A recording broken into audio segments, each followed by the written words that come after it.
좋아하는지 세상에 그거 하나밖에 없는 것처럼 좋아하고 살아갑니다. 또 이 마음의 미움이 작동을 하면 그냥 꼴도 보기 싫어져요. 사람 같은 한 공간에 있는 것도 막 답답해하고 숨쉬기도 어려워하고 그런 마음을 가질 때가 있습니다. 또한 어떤 사람은 넓은 마음을 가지고 살아가는 사람이 있는가 하면 어떤 사람은 좁은 마음을 가지고 살아가는 사람들이 있어요. 마음이 넓으면 얼마나 넓든지 세상의 모든 것을 다 수용하고 살아가게 됩니다. 그러나 마음이 좁아지면 얼마나 마음이 좁아지든지 바늘 틈 하나 들어갈 수 없을 정도로 좁아지는 것이 우리 인간의 마음인 것 같아요. 우리가 이 세상을 살아가면서 여러 종류의 사람들을 만나게 되는데요. 정말 마음이 넓은 사람을 만나면 얼마나 마음이 시원하고 좋은지 모르겠어요. 그런데 마음이 좁아터진 사람을 만나게 되면 얼마나 답답하든지요. 다시는 만나고 싶지 않는 그런 생각이 들 정도로 그렇게 좁아터진 사람들을 만났을 때 그런 반응이 나오는 것을 알 수가 있습니다. 오늘 우리 남원성결교회 모든 성도들은 길은 좁은 길을 걸어가되 마음과 신앙은 넓은 마음, 넓은 믿음을 가지고 살아가는 성도들이 되시기 바랍니다.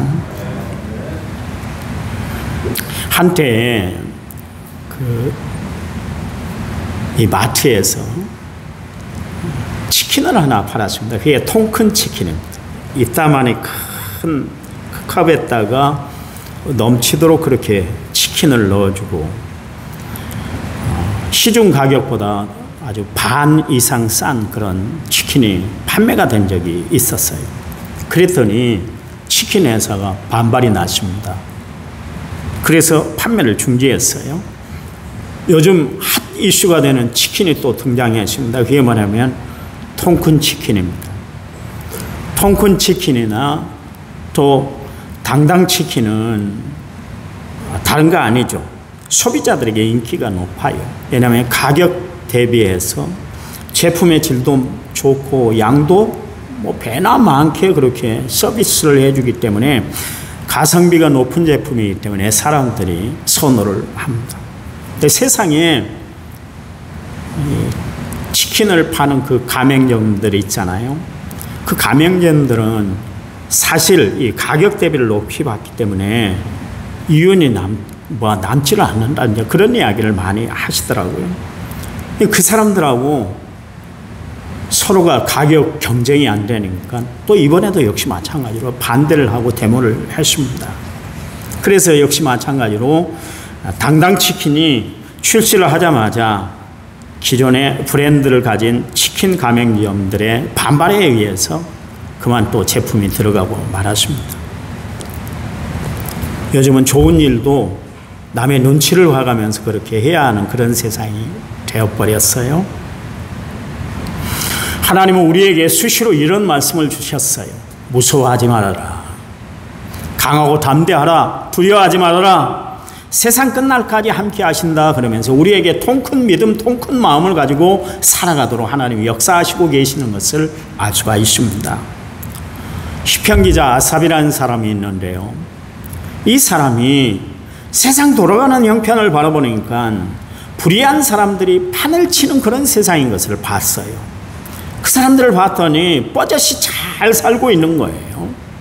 그렇게 못된 짓을 다 하고 불의로 재산을 착취하고 그렇게 살아가는 사람들을 보니까 그만 마음에 딱 시험이 찾아온 거예요. 갑자기 마음이 좁아터진 마음으로 꽉 닫혀버린 겁니다. 그 일로 그가 시편에서 고백을 했는데 내 마음이 미끄러질 뻔했습니다. 그렇게 이야기를 하고 있습니다. 시편 73편 2절 3절 말씀에 보니까 나는 거의 넘어질 뻔하였고 나의 걸음이 미끄러질 뻔하였으니, 그러면서 그 이유가 뭐냐면 이는 내가 악인의 형통함을 보고 오만한 자를 질투하였기 때문이다. 그렇게 이야기를 하고 있습니다. 그도 그럴 것이 4절 이하에 보니까 그들은 죽을 때에도 고통이 없고 그 힘이 강건하며 사람들이 당하는 고난이 그들에게는 없고 사람들이 당하는 재앙이 그들에게는 없었다. 그렇게 이야기를 하고 있습니다.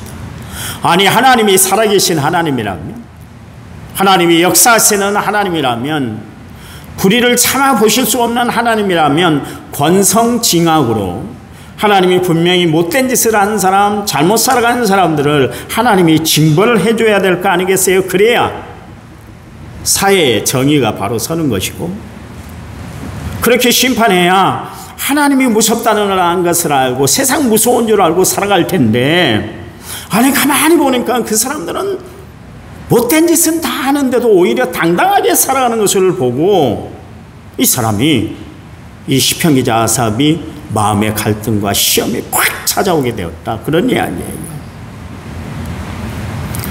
여러분, 우리가 그렇잖아요. 살아가면서 사회의 불의를 보고 그래서 내 상식과 감정에 맞지 않으면 우리는 주변에 일어나는 일에 대해서 분노의 감정을 우리가 가지고 살아갈 때가 있잖아요. 그런 아삽이, 그렇게 막 갈등하고 시험이 들었던 아삽이 하나님 전에 딱 들어갔어요. 거기서 기도하다가 하나님의 또 다른 섭리가 거기 있구나, 그것을 깨닫고 하나님 앞에 오히려 자신의 무지함을 하나님 앞에 아뢰고 회개했던 것을 알 수가 있습니다. 그게 시편 73편 17절인데요. 하나님의 성소에 들어갈 때에야 그들의 종말을 내가 깨달았습니다, 그랬습니다. 악인의 형통할 때는 마음이 복잡하고 심란하고 참 그랬는데, 하나님 전에 들어가서 하나님 앞에 기도하다가 하나님을 만나니까 하나님이 어떤 분이시라는 것을, 또 그들의 종말이 어떻다는 것을 하나님이 보여주신 것을 아시고, 그리고 마음을 다시 잡게 되었다, 그렇게 이야기를 하고 있습니다. 여러분, 우리가 하나님을 만나야 마음이 넓은 사람이 되는 거예요. 예수님은 우리의 마음을 넓게 하시기 위해서 산상보훈준에 이런 말씀을 우리에게 주셨어요. 마태복음 5장 43절에 44절 말씀해 보니까, 또 내 이웃을 사랑하고 내 원수를 미워하라 하였다는 것을 너희가 들었으나 나는 너희에게 이르노니 너희 원수를 사랑하며 너희를 박해하는 자를 위하여 기도하라, 그렇게 이야기를 하고 있습니다. 여러분의 원수를 만나면 감정이 확 치솟잖아요. 그렇잖아요. 내가 미워하는 사람, 나에게 못된 짓을 저지른 사람들을 보면 내 마음이 편치 않아요. 그렇잖아요. 얼굴이 돌려지고 이가 갈리게 되고 분이 나게 되는 것이 인지상정이요, 그게 인간이 가지고 있는 마음이요. 그런데 어떻게 이 이야기 마태복음 5장 43절에 43절에 44절 말씀이 우리에게 어떻게 적용이 될 수 있겠어요? 이게 가능해요? 그런데 우리 예수님 보세요.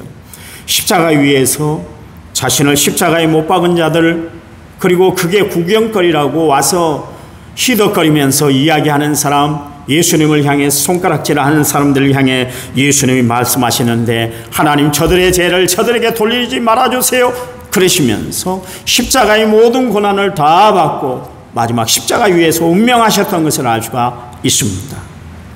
여러분, 우리 예수님은 자신이 말씀하신 그대로 그렇게 행동했어요. 그건 뭐예요? 우리에게 너희들도 세상을 살아가면서 통큰 믿음을 가지고 살아가라, 통큰 마음을 가지고 살아가라, 이 말씀의 메시지가 거기 담겨 있는 거예요. 여러분, 누가복음 35절 6장 35절에 38절 말씀해 보니까, 오직 너희는 원수를 사랑하고 선대하며 아무것도 바라지 말고 꾸어주라. 그리하면 너희 상이 클 것이요 또 지극히 높으신 이의 아들이 되리니 그는 은혜를 모르는 자와 악한 자에게도 인자하시니라. 너희 아버지의 자비로우신 같이 너희도 자비로운 자가 되라. 비판하지 말라. 그리하면 너희가 비판을 받지 않을 것이요 정죄하지 말라. 그리하면 너희가 정죄를 받지 않을 것이요 용서하라. 그리하면 너희가 용서를 받을 것이요 주라. 그리하면 너희에게 줄 것이니 곧 후히 되어 누르고 흔들어 넘치도록 하여 너희에게 안겨주리라. 너희가 헤아리는 그 헤아림으로 너희도 헤아림을 받게 된다. 그렇게 말씀을 하셨어요. 심은 대로 거두는 거예요. 여러분이 좋은 것을 심으면 좋은 것을 거두고 나쁜 것을 심으면 나쁜 것을 거둘 수밖에 없어요. 이게 하나님의 하늘나라의 원리예요. 여러분, 우리는 이것을 잃어버리고 살아갈 때가 너무나 많아요.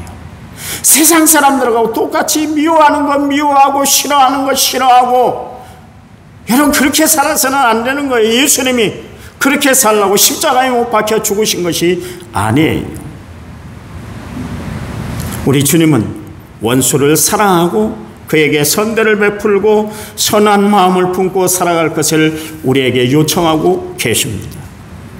우리 주님은 우리가 통큰 마음을 가지고 살아가기를 원하신다, 그런 이야기예요. 바울이 로마서 12장 19절에서 21절 말씀에서 이렇게 이야기를 했어요.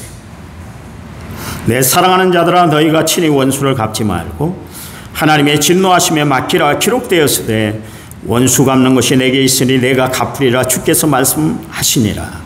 내 원수가 줄이거든 먹이고 목마르거든 마시게 하라. 그리함으로 내가 숯불을 그 머리에 쌓아 놓으리라. 악에게 지지 말고 손으로 악을 이기라. 그랬어요.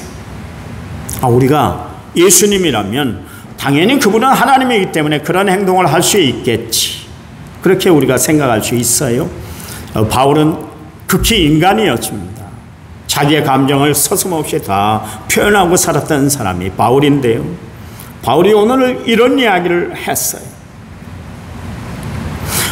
평생 자기를 힘들게 했던 사람들이 유대인 동족들이었어요.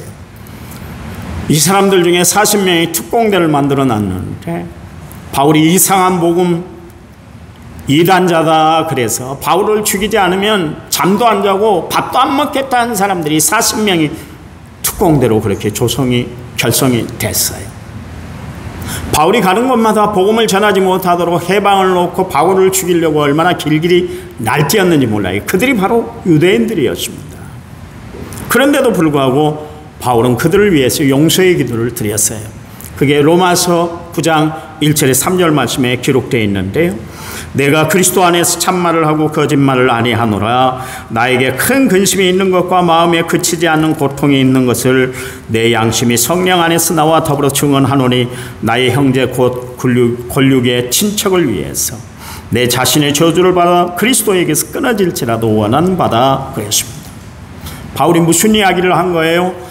내 동족 유대인들이 구원받아 천국 백성, 하늘 백성 되기를 원합니다. 비록 내 이름이 하늘나라 생명책에 지워진다 할지라도, 나는 천국까지 못한다 할지라도 저들을 가게 해주세요. 그렇게 얘기했던 사람이 바로 바울입니다. 여러분, 바울의 위대함이 어디 있습니까? 그가 하나님이 맡겨준 위대한 일들을 잘 감당했기 때문에, 죽도록 충성했기 때문에 그가 위대한 사람이 아니라 그 마음 씀씀이가 하나님 보시기에 너무나 아름다웠기 때문에 그랬어요. 여러분, 원수를 원수로 대하지 아니하고 모두를 다 품는 사랑으로 바울은 모든 사람들을 다 대했어요. 바울은 진심으로 하나님 마음에 드는, 하나님이 원하시는 삶을 살았던 거예요. 그래서 바울이 훌륭한 거예요. 그가 믿음, 소망, 사랑 이 세 가지는 항상 있을 것인데 그 중에 제일은 사랑이라고 그랬는데, 그 말씀하신 그대로 그가 말한 그대로 정말 사랑을 실천하며 살았던 것을 알 수가 있습니다. 여러분, 고린도 교회 교인들이 바울을 얼마나 못살게 굴었는지 몰라요. 바울이 하는 일마다 반대를 더했습니다.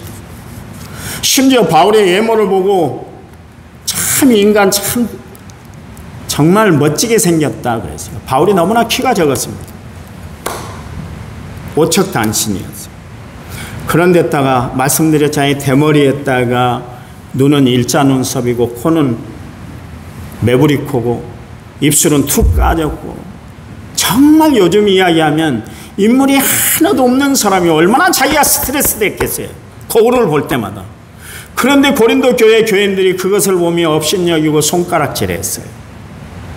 심지어 바울은 지금 우리와 함께 있기 때문에 잠시 잠깐 우리에게 마음을 살리고 저렇게 잘해주는 것이지, 바울이 우리를 떠나면 아마 쌩깔 사람이다, 생전 못 본 사람처럼 그렇게 행동할 것이다, 그렇게 이야기하면서 바울을 못 살게 굴었어요. 심지어 바울을 봐봐, 바울은 말주변이 하나도 없어.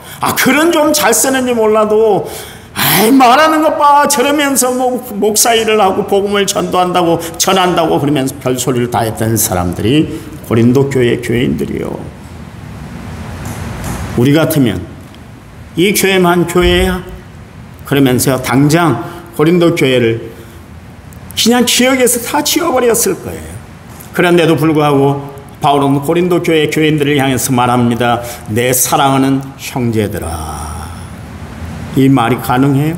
원수 같은 고린도 교회 교인들인데도 불구하고 나는 너를 사랑해, 너희들을 사랑해. 이 세상에서 가장 보배로운 존재들이 바로 고린도 교회 교인들이야. 그런 이야기를 했어요. 여러분, 이런 모습이 바로 예수 믿는 우리의 모습이 되어야 할 줄 믿습니다. 이런 사람들이 바로 하나님의 말씀을 실천하고 살아가는 사람, 또한 하나님의 말씀을 끝까지 지켜내는 사람들이에요. 하나님은 어떤 사람을 사랑하시는가? 헌금을 많이 내고 열심히 봉사하고 헌신하는 사람, 예배에 꼬박꼬박 참여하는 사람이 아니라 하나님의 말씀을 지켜내는 사람들인 줄 믿으시기 바랍니다. 말씀대로 좀 사세요. 우리나라 국회의원들이 30%가 넘게 예수를 믿는다고 그래요. 그 사람들이 소금 역할을 제대로 하고 빛의 역할을 한다면 국정이 이렇게 흐르지 않을 거예요. 대립하고 갈등하고 그렇게 하지 않을 거예요. 국회의원 할 때는 양심도 다 묻고 정치를 해요. 그러니까 이 나라가 이 꼴 되는 거예요. 예수 믿는 사람들이 바로 살지 못하니까 그런 거예요. 여러분, 우리 책임이요, 우리 책임. 아시나요? 세계가 갈수록 어두워지는 것은, 세상에 어두워지는 것은 우리 책임이요. 세상이 맛을 잃어가는 것은 우리가 소금의 사명을 감당하지 못하기 때문이에요. 잘 살아야 돼요. 예수 믿는 사람들이 바르게 살아야 돼요. 정말 복음의 등불을 높이 들고 살아가는 성도들이 되어야 할 줄 믿습니다. 잠언 24장 17절 말씀에 내 원수가 넘어질 때 즐거워하지 말며 그가 엎드러질 때 마음에 기뻐하지 말아라 그랬어요. 아무리 미운 사람이라 할지라도 그 사람이 어려움 당하고 있을 때 그것을 보고 고소해하지 말아라, 그런 이야기예요. 그러다가 내가 당할 수 있거든요. 사람이라는 것은 어떻게 될지 몰라요. 잠언 25장 21절에 22절을 말씀에 내 원수가 아파하거든 음식을 먹이고 목말라 하거든 물을 마시게 하라. 그리하는 것은 핀 숯을 그 머리에 놓는 것과 일반이요 여호와께서 내게 갚아준다 그랬어요. 여러분, 원수를 원수로 대하지 말고 사랑으로 대하라. 이것이 성경 신구약에서 우리에게 말씀하고 있는 내용이에요. 이 말씀은 예수 믿는 우리가 반드시 지켜야 하는 마음이고 또 우리가 가져야 할 믿음이에요. 여러분, 오늘부터 마음을 넉넉히 쓰고 살아가는 성도들이 되시기 바랍니다. 남편은 아내에게 넉넉하시기 바랍니다. 아내는 남편에게 넉넉하시기 바랍니다. 아버지는, 부모님은 자식에게 넉넉하시기 바랍니다. 자식은 역시 마찬가지로 부모님에게 넉넉한 마음을 품고 살아가는 성도들이 되시기 바랍니다. 성경에 보니까 이 말씀대로 산 사람이 있어요. 바로 그 사람이 오늘 본문에 나온 요셉이에요. 여러분, 요셉이란 뜻이 뭡니까? 더하다, 덧붙이다, 그런 뜻이에요. 그는 인생을 살아가면서 빼기 나누기의 인생을 살았던 것이 아니라 더하기와 곱하기를 하고 살았던 인생이었다, 그런 이야기예요. 그 생각 자체가 항상 긍정적이고 선한 쪽으로 생각하고 살았다, 그런 이야기입니다. 그러니까 그렇게 생각하고 살았더니 하나님이 그토록 축복과 은혜와 역사와 사랑을 다 베풀어 주셨어요. 여러분, 내가 어떤 생각을 가지고 살아내가 참 중요해요. 그래서 잠언 기자는 이야기하잖아요. 대저 그 사람의 생각이 그 사람의 마음이다 그랬습니다. 그 사람에게 이루어지는 모든 것이 내가 어떤 생각을 평소에 하고 살아가느냐에 따라서 그렇게 이루어진다, 그런 이야기예요. 여러분, 예수 믿는 여러분, 좋은 생각하고 살아가시기 바랍니다. 바른 생각하고 살아가시기 바랍니다. 우리는 요셉처럼 더하기 그리고 곱하기 하는 인생을 살아가는 성도들이 되어야 할 줄 알아요. 요셉은 야곱의 12아들 중에 11번째 태어난 아들이었습니다. 그의 어머니는 라헬인데 이 야곱이 아내만 4명을 거느렸습니다. 그 4명 거느린 아내들 중에 가장 사랑하는 아내가 바로 라헬이어서 암사슴이란 뜻을 갖고 있는, 이름의 뜻을 갖고 있는 라헬이었는데, 라헬이 2명의 아들을 낳았습니다. 첫 번째가 요셉이고 두 번째가 베냐민이에요. 그 어려서부터 이 야곱은 요셉을 편애를 했어요.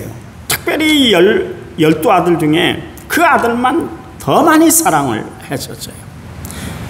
그래서 창세기 37장에 보니까 요셉의 형들이 지금 도단들에서 양떼를 치고 있는데 아버지 야곱이 요셉에게 형들에게 안부를 좀 전해주고 또 잘 있는가, 양떼들은 잘 있는가 이런 것들을 다 체크를 하고 파악을 하고 그리고 돌아오라 그러면서 심부름을 보냈어요.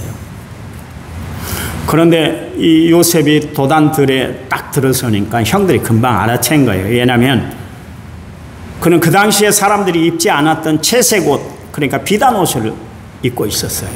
그러니까 형들이 딱 이야기를 하는 거예요. 그게 창세기 37장 19절 20절 말씀에 나오는데 서로 이르되 꿈꾸는 자가 오는도다. 자 그를 죽여 한 구덩이에 던지고 우리가 말하기를 악한 짐승이 그를 잡아먹었다 하자. 그 꿈이 어떻게 되는 것을 우리가 볼 것이냐 하는지라 그랬습니다. 그 형들이 평소에 꼴보기 싫은 짓을 하고 아버지의 사랑을 아버지의 사랑을 독차지했던 요셉을 이번 기회에 우리가 없애버리자 그렇게 이야기를 했습니다. 그 이유 중에 하나가 또 뭐였냐면 그가 평소에 꾼 꿈이 때문에 그랬었습니다. 두 번의 꿈을 꾸었는데 첫 번째는 형들의 곡식단이 가운데 딱 우뚝 서 있는 요셉의 곡식단에 일제히 절을 하더라는 거예요. 두 번째 또 꿈을 꿨는데 이번에는 해와 달과 별들 11별이 가운데 있는 요셉에게 그렇게 또 인사하는 꿈이었어요. 그것을 자기 마음에만 두면 좋았는데 식구들이 다 있는 속에서 그런 이야기를 해버렸어요. 그러니까 이런 이야기입니다. 부모들 뿐만 아니라 형제들이 가장 11번째 아들 자기에게 동생에게 모든 사람들이 다 식구들이 다 절을 하게 된다. 그런 이야기를 한 거예요.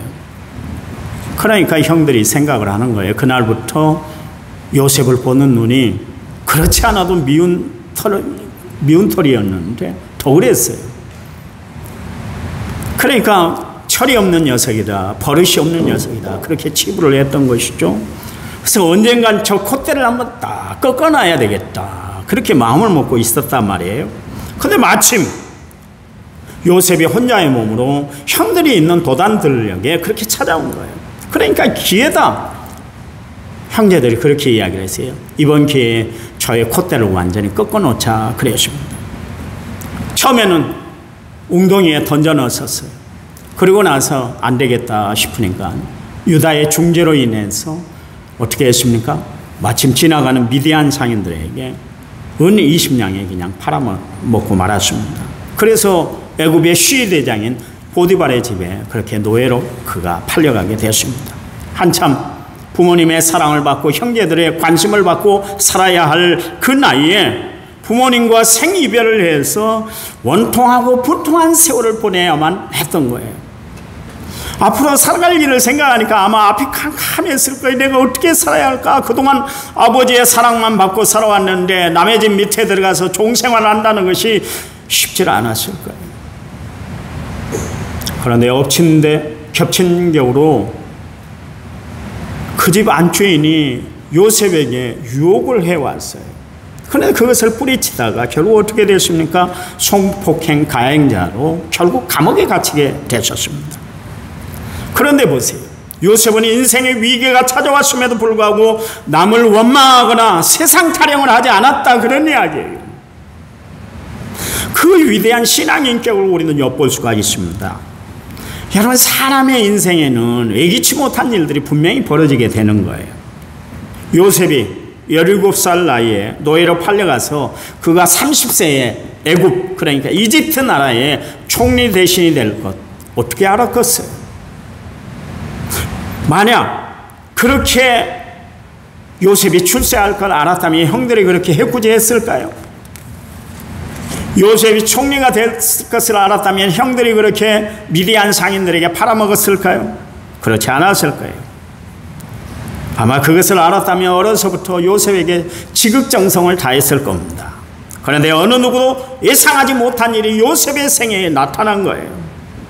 드디어 하나님의 역사로 어떻게 됐습니까? 요셉의 꿈이 이루어졌는데 애굽 나라, 이집트 나라의 총리 대신이 된 거예요.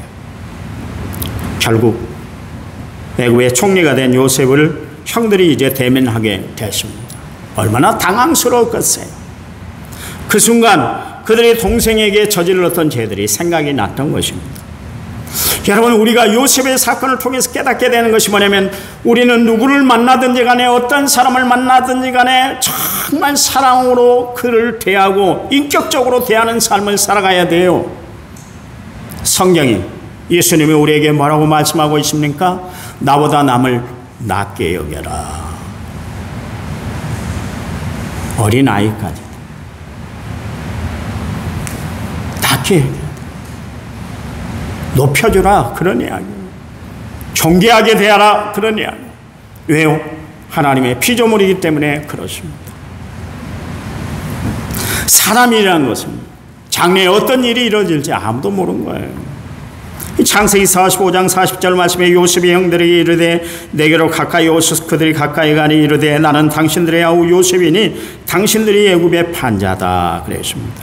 이 형들이 요셉을 알아본 순간 얼마나 놀랬겠어요. 기절했겠죠.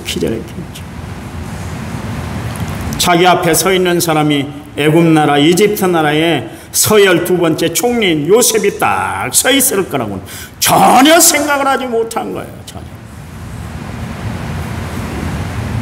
전에 형들이 뭐라고 그랬냐면, 동생이 해꾸제할 때 꿈꾸는 자가 오는도다. 저가 어떻게 보는가 보자 그랬는데 그대로 된 거예요. 말씨가 됐던 거예요. 말씨. 그런데요, 우리는 오늘 본문 말씀을 통해서 이것을 얻고자 하는 것이 아니요, 요셉의 믿음, 요셉의 마음을 얻고자 합니다. 요셉의 위대함, 요셉의 넉넉함은 그의 통큰 마음을 통해서 우리는 볼 수가 있습니다. 잔뜩 두려움에 처해 있는 형들에게 요셉이 이야기를 하죠. 창세기 45장 5절 말씀에 당신들이 나를 이곳에 팔았다고 해서 근심하지 마소서, 한탄하지 마소서. 하나님이 생명을 구원하시려고 나를 당신들보다 먼저 보내셨습니다 그랬습니다. 요셉은 자신이 애굽에 이렇게 팔려온 것이 형들이 보내는 것이 아니라 하나님의 작품이었어요. 그런 이야기. 하나님이 미리 손을 써 주셨다, 그런 이야기예요.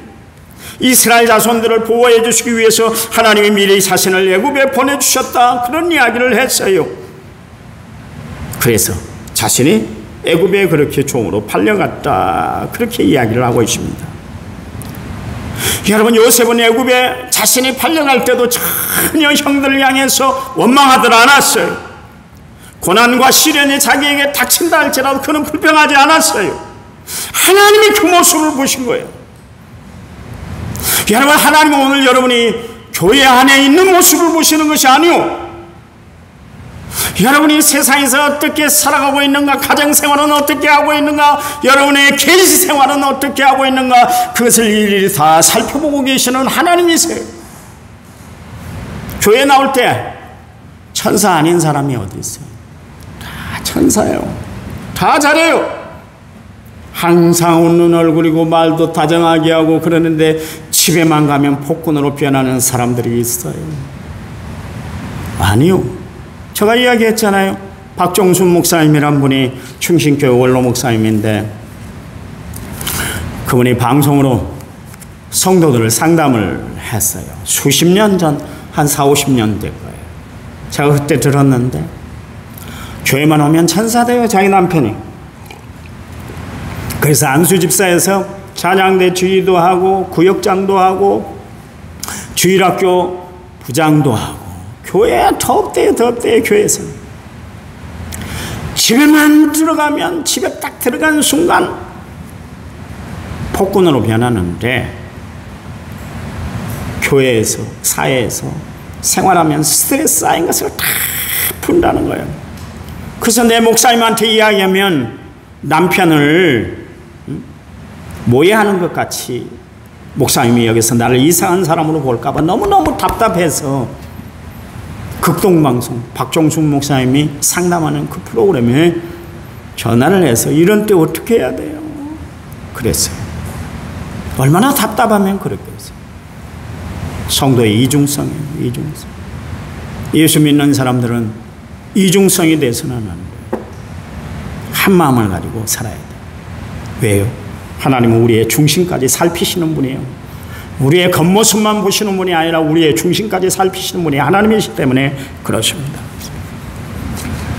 요셉이 이야기합니다. 창세기 45장 6절 8절 말씀에 이 땅에 2년 동안 흉년이 이를 것이었으나 오직 5년은 밭갈이도 못하고 추수도 못할지라 하나님이 큰 구원으로 당신들의 생명을 보존하고 당신들의 후손을 세상에 두시려고 나를 당신들보다 먼저 보내셨나니 그런즉 나를 이로 보내는 당신들이 아니요 하나님이시라. 하나님이 나를 바로에게 아버지로 삼으시고 그 온 집의 주로 삼으시며 온 애굽 온 땅의 통치자로 삼으셨습니다. 그랬어요. 하나님이 먼저 자신을 애굽 땅에 보내주셨다. 그런 이야기요. 여러분, 우리는 여기서 요셉의 넉넉한 마음을 우리는 볼 수가 있습니다. 그는 철저히 하나님의 섭리를 믿었어요. 어려움 당할 때도 하나님의 또 다른 뜻이 있을 것이다. 힘든 일이 있을 때도 또 다른 하나님의 뜻이 있을 거야. 하나님의 섭리를 믿었어요. 그러니까 위기 가운데서도 요셉은 절망하지 아니하고 좌절하지 않았어요. 불평하지 않았어요. 왜요?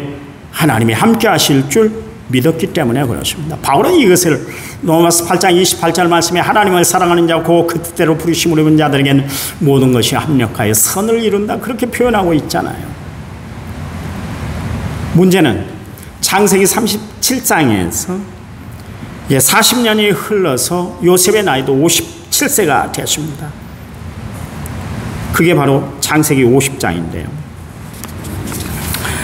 그때에 문제가 하나 생겼는데 아버지 야곱이 돌아가셨어요. 그러니까 형들이 걱정이 된 거예요. 그게 뭐냐면 요셉이 아버지가 살아계실 때는 그래도 우리를 보살펴 주셨지만 이제 돌아가셨으니까 우리가 기댈 수 있는 기둥이 무너졌다. 이제 그동안 못한 복수를 요셉이 우리에게 베풀 것이다. 그런 생각을 했던 거예요. 그게 바로 오늘 우리가 읽은 창세기 30장에 나온 스토리예요. 요셉의 형들은 야곱이 그의 아버지였던 야곱이 돌아가시니까 세 가지 행동을 했어요. 첫 번째는 함께 모여서 의논을 했습니다. 이거 대책 좀 세워야 되겠다. 요셉이 우리를 해코지하지 않을까 그래서 대책을 세우자 그랬습니다. 두 번째는 형들이 자기들이 직접 가지 않고 주변에 있는 사람을 보내서 요셉의 마음을 한번 떠보게 만들었습니다. 그때 요셉이 그 이야기를 듣고 울었어요. 그러니까 창세기 45장에는 요셉이 형들을 만난 죄의 기쁨 때문에 울었고 창세기 50장에서 요셉이 운 것은 형들이 자신의 마음을 너무나 몰라준 것에 대해서 울었어요. 그리고 세 번째, 사람들을 보내도 마음이 편치 않으니까 형들이 직접 찾아와서 동생이 뭐라고 그랬냐면 우리를 종으로 삼아줘. 그런 이야기를 했습니다. 우리를 종으로 삼아주면 어떻게 해서 그런 이야기를 했어요. 그러니까 요셉의 반응이 창세기 50장 19절에 나오는데 요셉이 그들에게 이르되 두려워하지 마소서 내가 하나님을 대신하겠습니까? 그랬어요. 요셉은 하나님은 자기를 판단자로 재판관으로 부른 것이 아니라 헤아린 사람으로 부르었다는 것을 알았어요. 여러분, 하나님은 우리를 판단하는 사람으로 부른 것이 아니에요. 남을 함부로 판단하지 말고 살아가세요. 남을 함부로 평가하고 살지 마세요.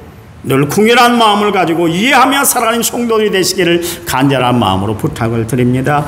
여러분, 마태복음 7장 1절에 2절 말씀에 뭐라고 그랬어요? 비판하지 말아라. 너희가 비판하는 비판으로 너희가 비판을 받고 헤아리는 그 헤아림으로 너희가 도로 헤아림을 받는다. 그랬잖아요.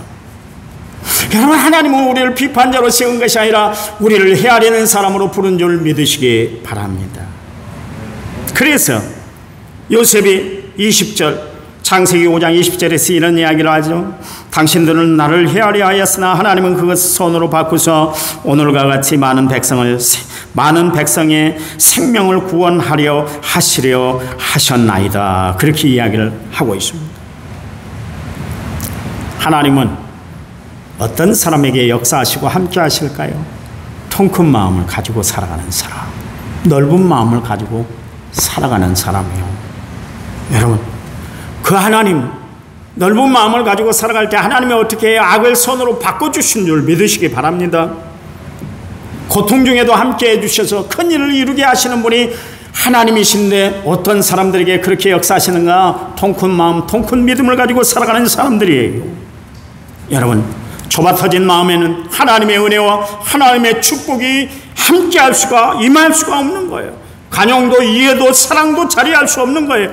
여러분, 우리는 오늘부터 야베스가 이야기한 것처럼 하나님 내 마음을 넓게 해달라고 하나님 앞에 기도하고 살아가는 성도들이 되시기 바랍니다. 바울이 고린도 교회 교인들에게 그렇게 권면했던 것처럼 우리가 넓은 마음을 가지고 살아가는 성도들이 되어야 할 줄 믿습니다. 다윗이 솔로몬에게 유언했던 것처럼 믿음의 대장부가 되어서 살아가는 성도들이 되시기 바랍니다. 답이 없어요. 주무시나요? 통큰 믿음을, 통큰 마음을 가지고 살아가시기 바랍니다. 어떻게 해요? 예수님이 우리를 용서하신 같이, 주께서 우리를 사랑하신 같이 십자가를 앞장세우고 살아가는 성도들이 되시기 바랍니다.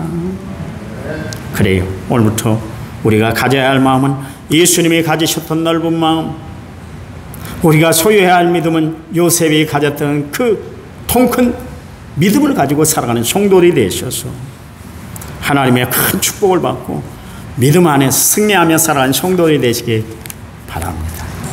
바랍니다. 기도하겠습니다. 하나님, 은혜와 사랑을 감사합니다. 늘 저희를 사랑하셔서 세상에 나 하나밖에 없는 것처럼 사랑하시고 위하시되 세상에 나 하나밖에 없는 것처럼 위하시며 사랑하신 주님인 줄 믿습니다. 그 하나님의 사랑을 받고 살아가는 우리들, 세상을 살아갈 때 넓은 마음, 통큰 믿음을 가지고 하나님이 이루시고자 하는 모든 목표들을 이루고 살아가는 은혜로운 성도들이 다들 되도록 도와주시기 원합니다.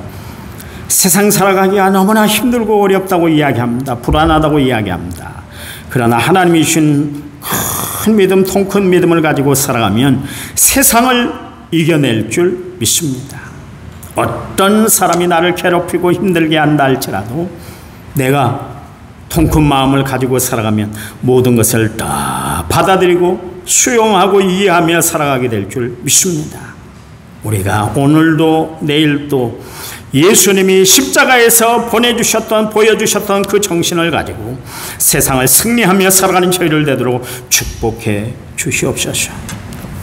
이제는 길이요 진리요 생명 되신 우리 주 예수 그리스도의 은혜와 하나님 아버지의 지극하신 사랑과 성령님 위로교통 은혜 충만한 역사, 오늘 말씀을 받은 모든 성도들 위해 이제부터 영원토록 함께 하시기를 간절히 축원하옵나이다. 아멘.